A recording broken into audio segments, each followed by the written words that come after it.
All right, so the last episode was a little heavy, so let's lighten it up a bit with a little bit of story time.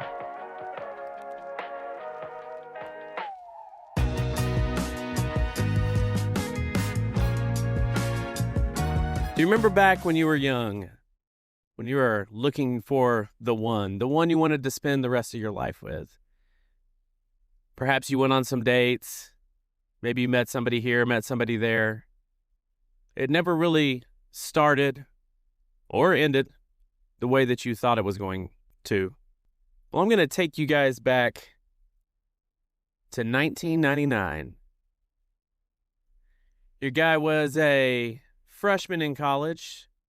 Bill Clinton was still in office. Eminem and DMX were fresh on the scene.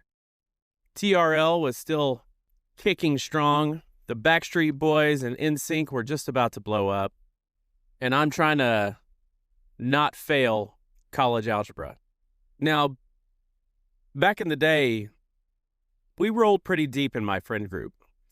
So there was always something to do. Somewhere to go, hang out on Monday night, Tuesday night, Wednesday night. There was never really an off night, just chill. So if you didn't go do something or hang out, then you were either sick or you were in trouble, right? And I know some of you listen to this now, you're like, that's weird that you would hang out with people every night. Well, please keep in mind, this was 1999. There was no online gaming. There was no social media. I mean, if you wanted to hang out with somebody, you hung out with them. And if you wanted to talk to somebody, you talked on the phone. And this is where my story's going. So obviously, as a young man, we're all looking for the woman that we're going to marry. Looking for that right one. Spoiler alert, I didn't find that right one until later, but this is a good story. So at the time, I'm still living at home with my dad, but I've got a pretty sweet setup because the house that he bought had kind of a unfinished basement, but it was like brick and concrete floor, and so it was pretty sweet. I had kind of like a living room set up with a bedroom in there. So I was doing all right. And this is back in the day of home phones and pagers, okay? And if you remember, back in the day, whenever you had, say several kids and your parents were the kind of parents that didn't want to share the phone line, they would have the phone line upstairs and the phone line downstairs. So I had the phone line downstairs. Well, I came home one night and there was a message from a girl on my answering machine. That's right, my answering machine. And back in the day, I don't know if you guys remember this, but answering machine messages was an art form. I mean, you didn't just say, hey, this is Ben, leave a message. I mean, you had music in the background. You had like a theme. Me and one of my old roommates had the all-time best messages of all time. Anyway, this is before that. So there was a message from a girl. Hey, this is Savannah. Your friend gave me your number. I saw you, and I wanted to talk. Call me back. And she left her phone number. I'm like, all right. I mean, it doesn't really go down like this often, but this is cool. So somebody gave this girl my phone number because she saw me at somewhere, right? She saw me somewhere. Okay, cool. So I call her back. We get to talking. She lets me know her name's Savannah. She's 18 years old. She is a model. She drives a 98 Ford Mustang GT. I mean, these are all good things, people, especially in 1998. Because here's the deal. Like now, if somebody says they're a model, like they have to prove it with actual pictures. But back in the day, if somebody said they were a model, you just kind of took their word for it. Like, are you a Glamour Shots model? Do you wear clothes like in live mannequin situations at JCPenney? Like, what kind of model situation are we talking about? But either way, you thinking model, hey, this is something I can tell my friends. She's a model. The other part was Ford Mustang. Mustang was an awesome car back then. So a guy, you'd be thinking, hey, if my car sucks and I'm dating a girl with an awesome car and she's got a Mustang, that means While we're dating, I have a Mustang, so this is cool. Let's do this. So these were some really good talking points, right? She's a model, so she must be pretty. She's got a sweet Ford Mustang. It's 99. I'm 19. She's 18. This is just about perfect, right? Lord, did you just bless me with who you wanted me to be with? She saw me somewhere and called me. Awesome. So we're having a good phone conversation. My friends call me up. Hey, we're going out. You ready to go? I'm like, you know what? I'm going to sit this one out. I'm going to hang out tonight and I'm going to talk to this girl on the phone. Okay? That was a big deal for me to say, I'm not going to go out. Because I definitely am one of those people that have, what do they call it? FOMO, fear of missing out. So for me to say I'm not going out, it was a big deal. And they're like, what? Okay, well, you can explain it to us later. They thought I was sick. Next night, not going out, talking on the phone. Next night, not going out, talking on the phone. So we've talked on the phone 3 nights, and I'm like, we need to meet up. I mean, I'm 19, she's 18. Let's meet up and actually go on a date. We've done a lot of getting to know you type stuff. So I say, we should meet up. Let's go on a date. I'll take you out. That's when I start questioning, what exactly is going on here? So the first time I suggest going out on a date, her phone messes up and she can't get it to work the rest of the night. So I'm calling and it's she'll say 2 words and it'll hang up. And I'm like, that's weird. But I'm like, whatever, people have phone problems. So, we couldn't talk. So I went and hung out anyway. I realized that this starts happening when I suggest meeting up. So then I ask again and she says, yes, let's do it. And so we're going to go meet somewhere and, go check out a movie, right? What was in the movies in? Fight Club? Probably go see Fight Club. I show up. She don't show up, right? But there's no cell phones. So it's not like I can call her and be like, hey, where are you at? Are you on your way? Social media, nothing like that. It's just back then, she didn't show up. She didn't show up. That's the deal. So I go back home, call her up. Hey, what's up? Oh, car trouble, right? Talk to her that night. She confesses to me. She doesn't actually have a Ford Mustang. She just wanted to sound cool. She doesn't actually have her own car yet. She shares it with brothers and sisters. Okay, I understand that. I get it. That's no big deal. No big deal. I'm understanding. So we talk again that night. Next day, we start talking. She seems upset. And I'm like, what's up? She's like, there's something I got to tell you. And I'm thinking, got to tell me something. That's weird.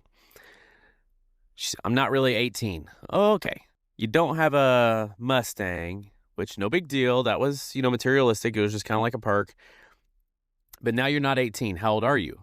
She's 16. Okay, well, I'm 19 and she's 16. And some of y'all may say that's not that big a difference. I get it. 23 and 20 is not different. But at the time, for me to want to date a 16-year-old as I'm a freshman in college and that makes him a sophomore or so in high school, that was a bit of a stretch. And I'm like, okay, well, I will entertain this just because I felt like we had a real, connection. We had been talking and stuff like that. And I didn't want to be a complete jerk about it. So I'm like, okay, 16, that's 2 years younger than you said. But okay, we'll see what's up, right? And so we continue our conversating. My kids really get a kick out of this story, and pretty much anybody I tell. But so we keep talking. A couple weeks go by. We still haven't met each other. I'm not staying home talking to her all the time, but we're on a regular, conversation cadence where we're speaking and then, we're checking in and this, that, and the other. And my friends, they all know about her. Who's Ben's girl? Who's Ben's girl? Everybody knows about her, right? Because I'm like, hey, Savannah, she's hot. She's a model. I haven't really gone into everybody that she, didn't have the Mustang or wasn't 18. Now I'm starting to kind of hold back some information that I'm giving to people, but they all know I'm talking to somebody. So it's around the time that she starts telling me about the age difference and the car situation that our conversations go from, consistent to more inconsistent. And just like in any young courting situation, Savannah had a friend named Julie. Julie was over at her house a lot. Julie would, reach out and say, Savannah wanted to talk to you. You know what I'm saying? Kind of the go-between friend, right? Well, all of a sudden, the go-between friend started calling a little bit more. And Savannah was not calling as much. So I'm just like, whatever. I mean, I wasn't trying to start anything with Julie, but I mean, she was nice. She was Savannah's friend. So it was whatever, right? So it was like, we were friends. Well, so we're talking more and Savannah and I are talking less. So this goes on for about a week. Keep in mind, I mean, timeline-wise, we're about 3 weeks into this, guys. And it's become just kind of like a day-to-day thing. Like, no big deal. This is just like my life right now. Talking to my telephone girlfriend who I thought was 18, who's now 16, and her friend who has always been 16. So one day I come home, and I've got a voicemail from Julie. Ben, I need to talk to you. Okay. So I call her up. And she's like, hey, I got to tell you something about Savannah. I'm like, this is where it comes out that, like, she doesn't want to meet up because she has a boyfriend, right? Like, this is why we haven't been talking as much lately. And I'm about to find out right now, right? This is what she's going to tell me. So I'm like, yeah, what's up? Lay it on me. No big deal. What's going on? We're talking about my telephone girlfriend at this point, right? Can't meet her in person. Shares a car with brothers and sisters. She's 16. We can't meet in person. We can never go out. I don't even know what she looks like officially. I just know she's a model. That's the thing I'm clinging on to here, guys. I know she's a model. I know she's a 16-year-old model. Okay. Julie says, here's the deal. Savannah's been lying to you. Okay. I was already kind of prepared for this because I thought, okay, Savannah's lying because she's got a boyfriend. Okay. So what's Savannah lying about? Okay. She lied about a couple things. Okay. Well, a couple's more than one. So what is she lying about? Now I'm getting inquisitive. Okay, so she lied about her age. Well, yes, Julie. I mean, duh, we've talked about this. I know she lied about her age. She said she lied about her car. I'm like, I know she lied about her car. She goes, and she lied about the model thing. All right, here we go. So she lied about the model thing. So she lied about her age, her car, and the model thing. I said, look, I knew the other two, but I didn't know about the model thing. She goes, yeah. She goes, actually, I'm just being straight up with you because I've been telling her to be honest with you for a while, and now I feel like we're friends, and I don't want to see you get hurt. Like, it got real dramatic for a minute. It wasn't that deep, in my opinion, but, So I'm like, okay. I'm like, then level with me, right? She's not a model, but she goes, look. She goes, she's just, she's not a very pretty girl.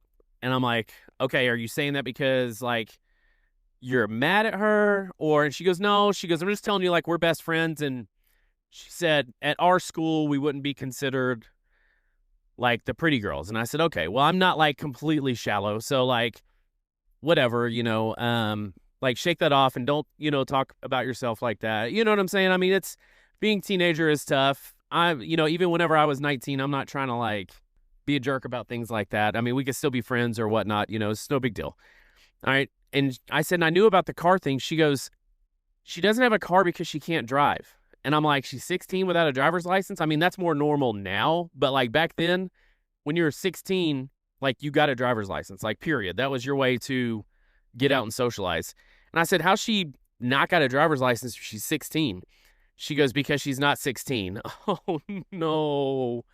What? She's not 16. How old is she? Savannah is 13 years old, guys. I've been talking to a 13-year-old this whole time.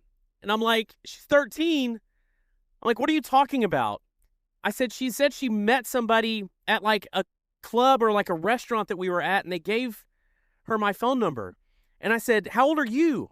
She goes, I'm 13 too. And I'm like, oh my goodness. No. And I'm like, what? How am I going to tell my friends this, right? This is so embarrassing. Sidebar, I'll make a podcast about it one day. No, she can't be 13. You can't be 13. How did she meet my friends at a restaurant if she's 13? Because she didn't meet, your friends that way. It was a sleepover, and we were going through the phone book. Okay, walk down memory lane with me, guys. They were going through a phone book, and they were calling children's lines, okay? Remember this in the white pages back in the day. It would say, like, my dad's name, and then underneath it would say children's line, right?